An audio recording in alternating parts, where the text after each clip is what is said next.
Hello and welcome to episode 2 of season 3 for the podcast for the recently deceased. I am one of your hosts, Rodney Godek. With me, as always. I am Nate Roberts, the other All guy right. of the podcast The other for guy of the the other recently. guy. How you Yeah, doing tonight, bro? I'm doing all right. I'm doing all right. Tonight's episode is going to be sick. Due to the pandemic, Parker and her best friend decide to quarantine at the family lake house alone, or so they think. This is written by Kevin Williamson and Caitlin Crabb, directed by John Hyams, starring Gideon Adlin and I'm going to also say Mark Manchaca. Mark Manchaca, for those that don't know, played a character in season 1/2, just one. Season 1, I think, of Ozark, highly acclaimed, and My How the Mighty Have Fallen, starring in Sick here.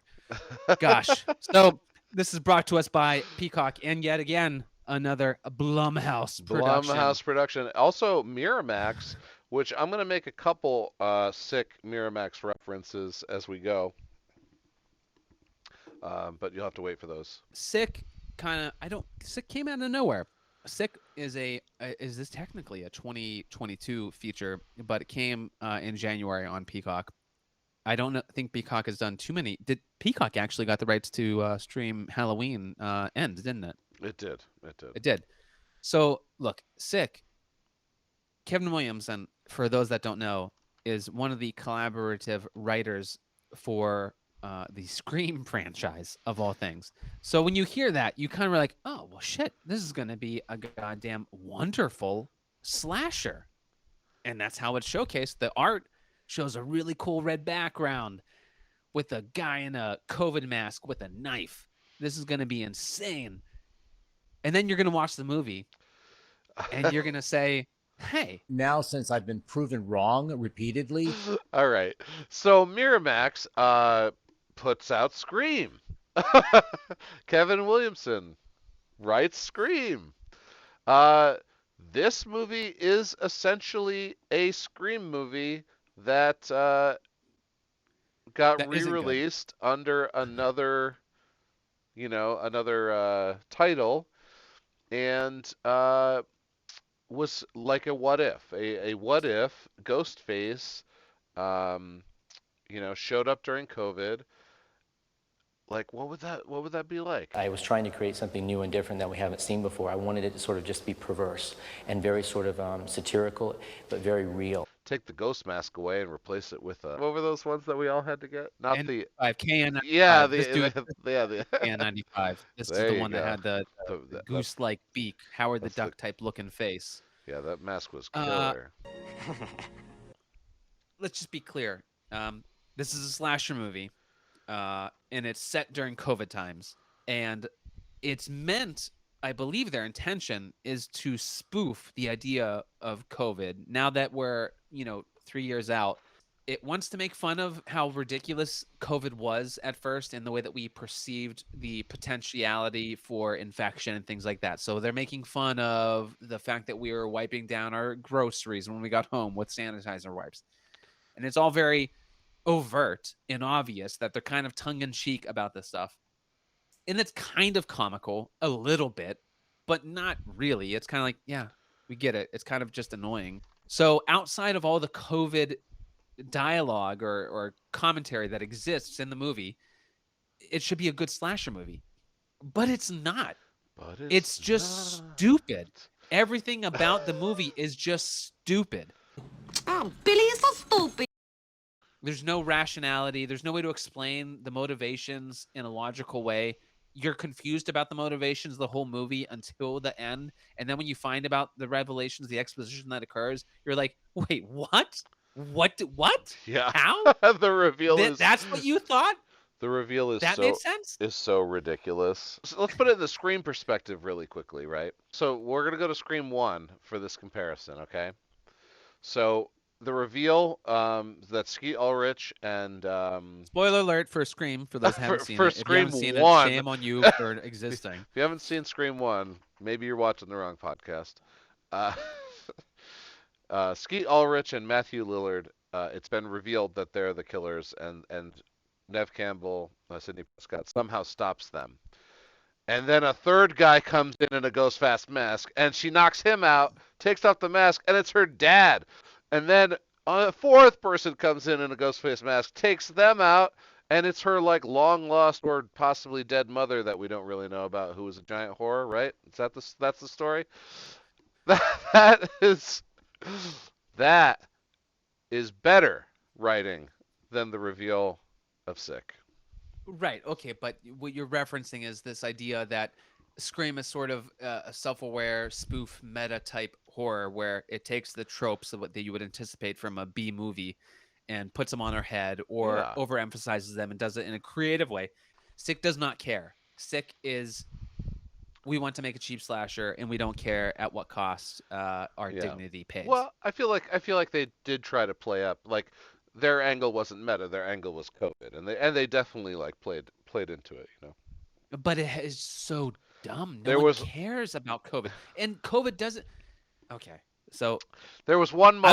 I would like to get into more details. All I'm right, gonna give you my rating before we get into more let's details to do talk it. about how much of a piece of garbage this movie was. My rating for Sick is gonna be a 3 out of 10.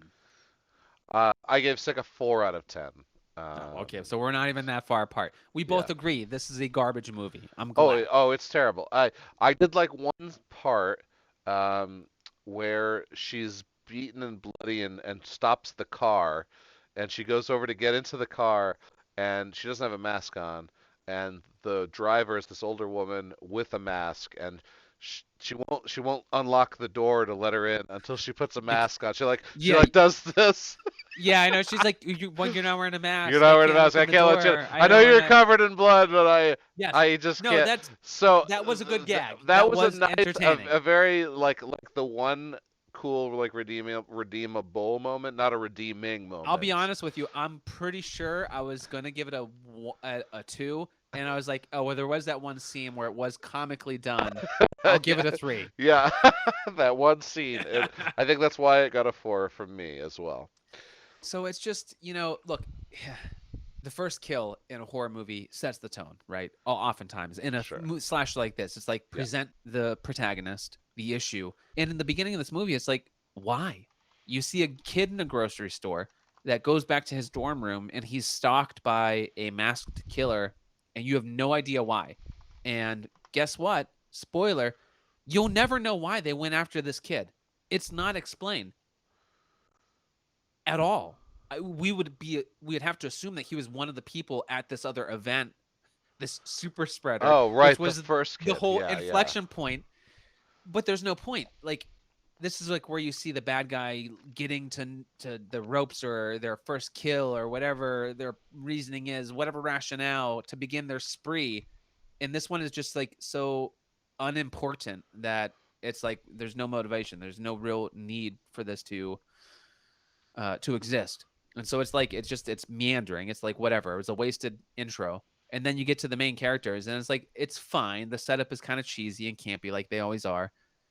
But then it doesn't it's not self-aware and having fun with the camp. It's just like bad. You know, the getaway, the quarantine at rich girl's house could be fun, but cuz obviously bodies bodies bodies, same idea. They were Sure. hurricane quarantining. I did That was like fun. I did like Bodies, Bodies, Bodies. So for me, like to be honest, I'm just watching a boring slasher, right? There wasn't enough story for me to comment, you know. I'm watching two girls talk about guys. This guy shows up. He's like, "Don't you? Why didn't you text me back? Don't you want to fuck me? Aren't we dating?" And she's like, "No, I'm dating anyone, not just you, other people too." Like, and he's like, "No fucking way. I'm bullshit. I'm staying here all night. We're talking about this." And he's like a real creeper about it. And he like she she tries to get him out of his house or get him out of her Right. house or whatever.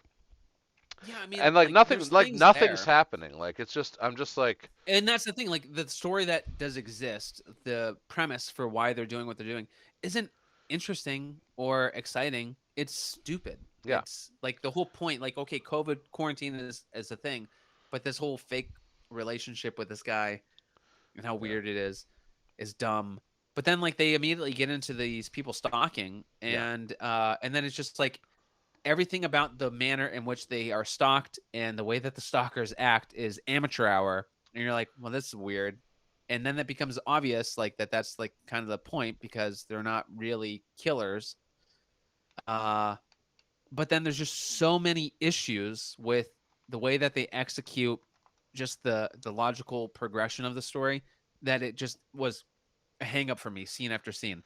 I cannot get over for me. You remember the water scene like on the raft where she like goes in the middle of the lake for whatever fucking For reason no to get reason. away. Yeah, yeah, yeah.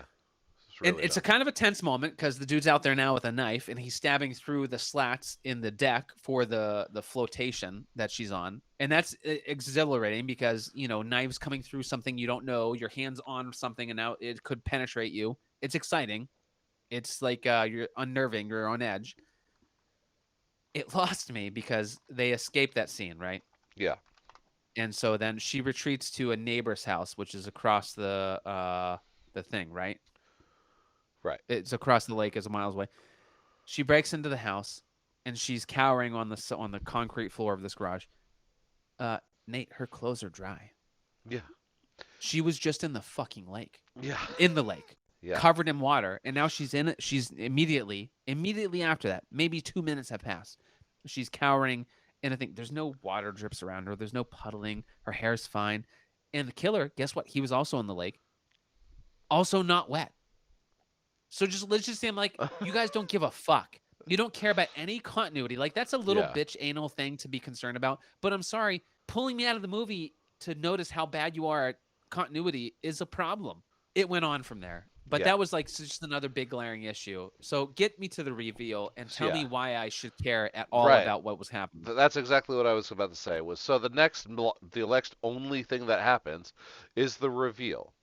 Which is what So you're waiting for because nothing else interesting has happened. So you're like, okay, make this make sense. yeah, Pull it out here. Make it interesting. We're like, oh my God, it was that. yeah, Oh, it oh all yeah, changes now. Because that and happens. so That's the the thing. That can happen. it could happen. It could this reveal could make me give this movie a 6. You know, maybe maybe a 6, but no.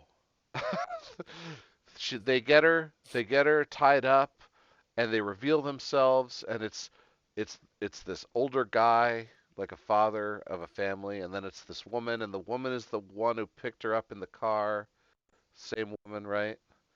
And you're like, what the fuck is going on? And they're like, social media video of you at this party. Our son got COVID and died.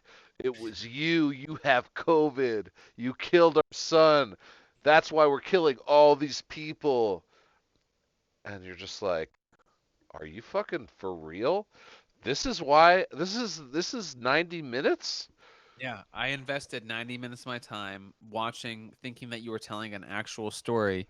And then you copped out and did some bullshit exposition at the very end that seems tacked on, It was that doesn't really explain motivation, that doesn't like I don't care it was about so your tacked on. family or anyone. It was so tacked on. It's And the way it was explained was like those scenes that have too much exposition and do it badly. It was I know, exactly we're explained like, that way. It was like, see, because you cause were the you, girl here's, at the party, yeah, and you it's like were the when super that, spreader that gave it to my when kid, that, when and then that my guy, kid got sick, and he got sick, and then they all got died, when that guy, and it's that's like, why we now have to kill you yeah, to punish you because they don't want to punish you. The it government doesn't was, care. yeah, They're complicit, and you killing our son. It's like, oh my God, it this was, is it was, for yeah, fucking real. like You're that, really writing this. You tell anybody about this, I'll fucking kill you. What came first here?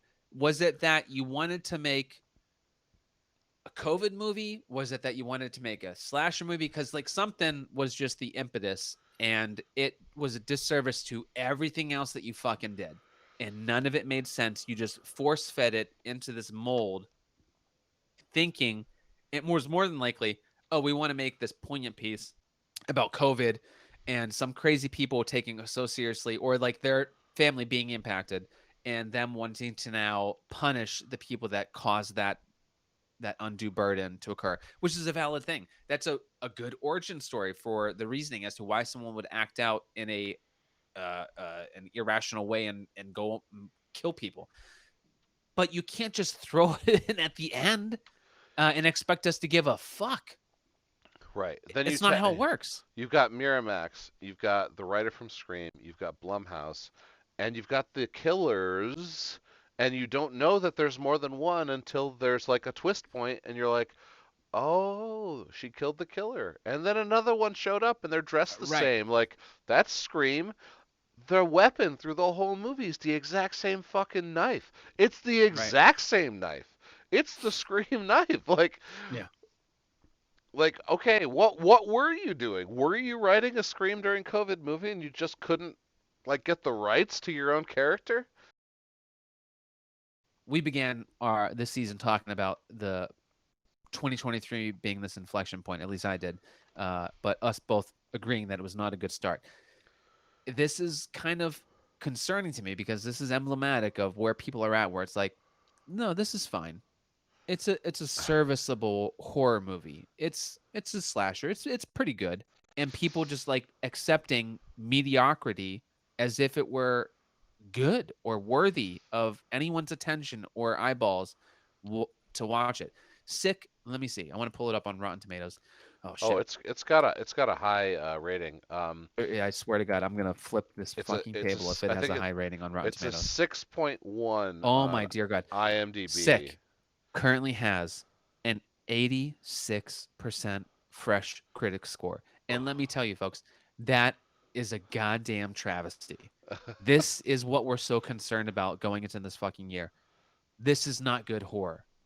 This is shit, garbage horror. The critics' consensus on Rotten Tomatoes, Nate, smart, self-aware, and all too timely. This slasher, co-written by Kevin Williamson, is sick in all the best ways. Where's the bar for what is considered good anymore? People have lost their fucking bearing as to what you should accept for a horror movie. Well, this is what I was saying in the last episode. Horror was so good. It made so much money in 21. Then 22, we had this banger year for horror, and now everyone is running to the closest script and just throwing as much money as they can afford at it, and just being like, let's get on this horror train while it's still making us money. And we're getting this just craptastic, you know, barely feature after feature after feature. Thank God for Megan to start off the year, but it's been a schlock fest since. It's disturbing, and I'm just so concerned because so many people are considering these movies to be worthy of watching, and they're not. They're really not. If you want good horror, we've recommended a crap ton from last year, and we reference a lot of the classics that have been out for longer that you should be watching instead of these new movies. New movies are not always good. I would love for new horror to come out all the time, but it doesn't. They're few and infrequent. The ones that are really good that will stick as classics. There's a couple from last year that landed in our top 5. This will not be one. Everyone will forget, and they will be better off for having forgotten this one. With that being said, I gave it a 4. He gave it a 3. Yeah. So for episode 2 of season 3 of the podcast for the recently deceased, I'm Rodney Godek. And I'm Nate Roberts. Take care. We'll see you next time.